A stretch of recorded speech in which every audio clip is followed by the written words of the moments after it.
بہت عرصے پہلے کی بات ہے کہ ایک بہت ہی خوبصورت گاؤں ہوا کرتا تھا۔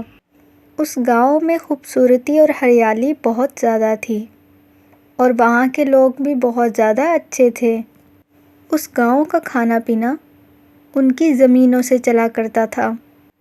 ان سب گاؤں والوں کی زمینیں ہی تھیں جو ان کی کمائی کا ذریعہ تھیں اور وہ سب گاؤں والے اپنی زمینوں میں کام کیا کرتے تھے۔ اس گاؤں میں سے سب سے غریب زمیندار کا نام وشنو تھا، جس کے پاس صرف ایک ہی زمین تھی اور وہ بھی بہت زیادہ سوکھی پڑی رہتی تھی۔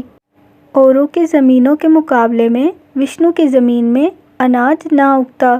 باقی سب لوگوں کی زمینیں ہری بھری تھیں اور ان میں فصل بھی تھی، مگر وشنو کی زمین میں فصل نہ اگتی، جس بات پہ وہ بہت زیادہ اداس رہتا تھا۔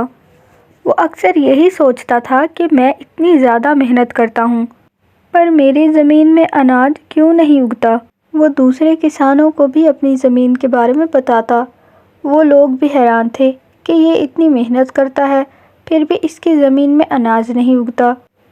اس سب کے باوجود بھی وشنو نے خود سے کہا کہ میں محنت کرنا نہیں چھوڑوں گا، میری بھی زمین ایک دن ان سب کی طرح ہری بھری ہو جائے گی۔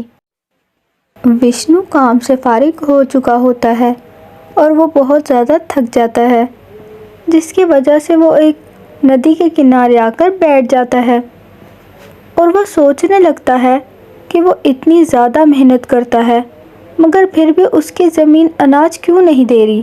مگر وہ اس کے ساتھ ہی سوچتا ہے کہ کوئی بات نہیں، مجھے محنت کرنی چاہیے، میری زمین اناج ضرور دے گی۔